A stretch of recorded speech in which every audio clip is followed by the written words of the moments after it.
അജണ്ടയുടെ ഭാഗമാണ്. ഒന്ന്, മുഖ്യമന്ത്രി ദ ഹിന്ദു ദിനപത്രത്തിനാണ് അഭിമുഖം നൽകിയിട്ടുള്ളത്, വിഷ്വൽ മീഡിയക്കല്ല. മുഖ്യമന്ത്രി എന്തു പറഞ്ഞു എന്നുള്ളത് മുഖ്യമന്ത്രി തന്നെ വിശദീകരിക്കുമെന്ന് ഞാൻ പ്രതീക്ഷിക്കുകയാണ്.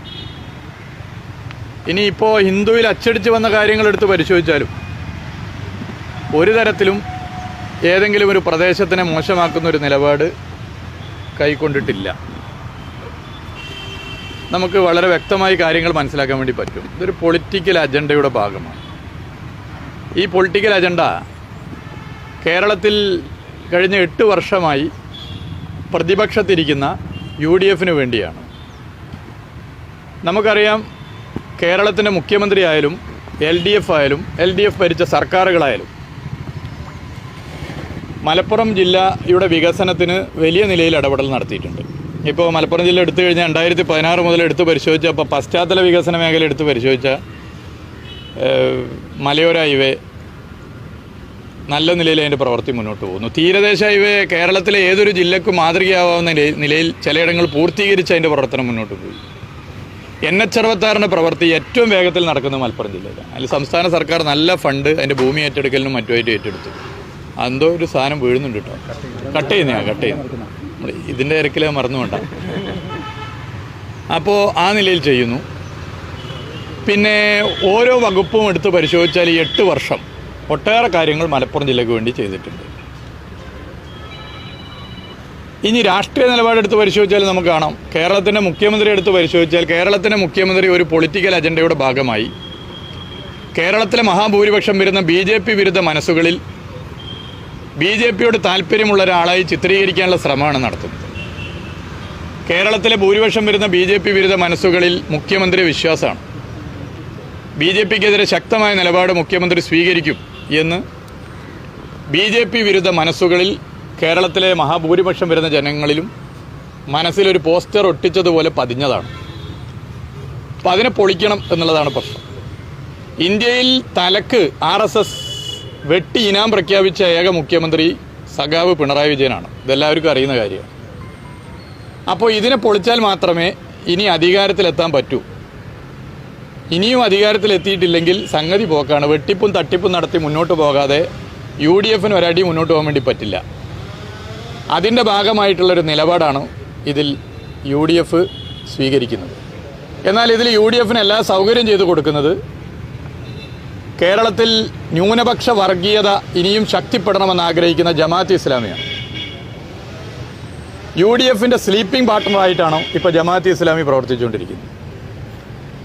UDF-ൻ്റെ സ്ലീപ്പിംഗ് പാർട്ട്ണറായി ജമാഅത്ത് ഇസ്ലാമിയാണ് ഇത്തരത്തിലുള്ള പ്രചരണങ്ങൾക്ക് തുടക്കം കുറിക്കുന്നത്. അവരുമായി ബന്ധപ്പെട്ട പല സ്ഥാപനങ്ങളും ഏറ്റെടുത്ത് മുന്നോട്ട് പോവുകയാണ്. ഇപ്പോൾ നമ്മൾ എടുത്തു പരിശോധിച്ചാൽ മലപ്പുറം ജില്ല തന്നെ എടുത്താൽ, ഏത് സർക്കാർ കേരളത്തിൽ ഭരിക്കുമ്പോഴാണ് മലപ്പുറം ജില്ലയ്ക്ക് രൂപം കൊടുത്തത്? ആരായിരുന്നു മുഖ്യമന്ത്രി? സഖാവ് EMS ആയിരുന്നു മുഖ്യമന്ത്രി. EMS നയിച്ച സർക്കാരാണ് മലപ്പുറം ജില്ലയ്ക്ക് രൂപം കൊടുത്തത്. ഇനി രാജ്യത്തിൻ്റെ സ്വാതന്ത്ര്യ സമര പോരാട്ടത്തിൽ കേരളത്തിൻ്റെ തെക്ക് മുതൽ വടക്ക് വരെയുള്ള ജനങ്ങൾ വലിയ പോരാട്ടം നടത്തിയിട്ടുണ്ട്. അതിൽ മലപ്പുറം ജില്ലയും നിർണായക പങ്കുവച്ചു. മലപ്പുറം ജില്ലയിലെ ജനതയും അതിൽ പോരാട്ടം നടത്തി നിരവധി പേർ രക്തസാക്ഷികളായിട്ടുണ്ട്. എന്നാൽ ആ പോരാട്ടത്തെ മാപ്പിള ലഹള എന്ന് വിശേഷിപ്പിച്ച് മതവർഗീയ അജണ്ട സൃഷ്ടിക്കാനുള്ള ശ്രമം നടത്തി, വലിയ നിലയിൽ നടത്തി. എന്നാൽ അത് മാപ്പിള ലഹളയായിരുന്നില്ല, അത് കർഷക സമരമാണ്, അത് രാജ്യത്തിൻ്റെ സ്വാതന്ത്ര്യ സമര പോരാട്ടമാണ്.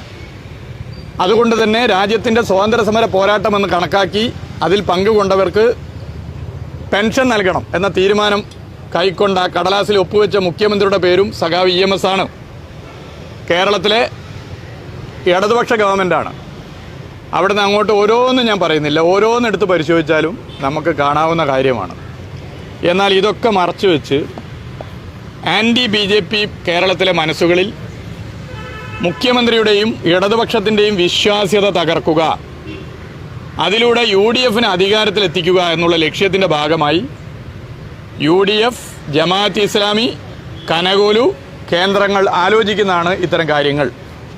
UDF-ൻ്റെ സ്ലീപ്പിംഗ് പാർട്ട്ണറെ പോലെയാണ് ജമാഅത്ത് ഇസ്ലാമി പ്രവർത്തിച്ചു കൊണ്ടിരിക്കുന്നത്.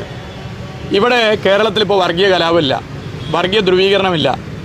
ഏത് മതവർഗീയ നീക്കങ്ങളെയും ശക്തമായി എതിർക്കുന്ന നിലപാടാണ് ഇടതുപക്ഷത്തിനുള്ളത്, ഇടതുപക്ഷ സർക്കാരിനുള്ളത്, കേരളത്തിൻ്റെ മുഖ്യമന്ത്രിക്കുള്ളത്. കേരളത്തിലെ മതന്യൂനപക്ഷ വിഭാഗങ്ങൾക്കിടയിൽ മതവർഗീയത ആളിക്കത്തിച്ച് അവരെ തീവ്രവാദ ലൈനിലേക്ക് കൊണ്ടുപോകുവാനുള്ള വലിയൊരു ശ്രമം ചിലർ നടത്തുന്നുണ്ട്. ആ ശ്രമം നടത്തുന്നവർക്ക് ഇടതുപക്ഷം കണ്ണിലെ കരടാണ്. കാരണം കേരളത്തിലെ മതന്യൂനപക്ഷങ്ങൾക്ക് ഇടതുപക്ഷത്തെ വിശ്വാസമാണ്. ഇടതുപക്ഷം മതനിരപേക്ഷ നിലപാട് സ്വീകരിക്കും എന്നവർക്കറിയാം.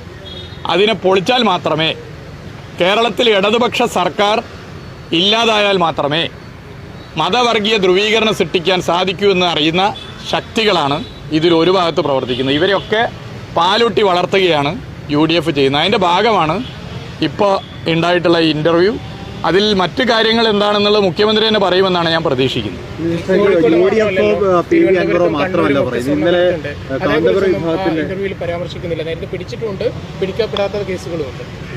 അല്ല, ഞാൻ പറഞ്ഞില്ല, അതിൻ്റെ ബാക്കി കാര്യങ്ങൾ മുഖ്യമന്ത്രി തന്നെ പറയും. ഇപ്പോൾ ഒരു എയർപോർട്ടിൽ നിന്നും പിടിച്ചാൽ ആ എയർപോർട്ടിൻ്റെ പേര് കൂടി വരും. ഇപ്പോൾ അഹമ്മദാബാദ് എയർപോർട്ടിൽ നിന്നാണ് സ്വർണം പിടിച്ചെങ്കിൽ അഹമ്മദാബാദ് എയർപോർട്ടിൽ നിന്ന് വരും. കൊച്ചി എയർപോർട്ടാണെങ്കിൽ കൊച്ചി എയർപോർട്ടിൽ സ്വർണം പിടിച്ചു എന്ന് പറഞ്ഞാൽ കൊച്ചിയിലെ ജനങ്ങളെ ആകെ മോശമാക്കലാണോ? അങ്ങനെയാണോ? അങ്ങനെ പറയുന്ന രീതി ശരിയാണോ? അപ്പോൾ നിങ്ങൾ തന്നെ റിപ്പോർട്ട് ചെയ്യുമ്പോൾ എങ്ങനെയാണ് റിപ്പോർട്ട് ചെയ്യുന്നത്? കരിപ്പൂർ എയർപോർട്ട് എന്ന് പറയാറില്ലേ?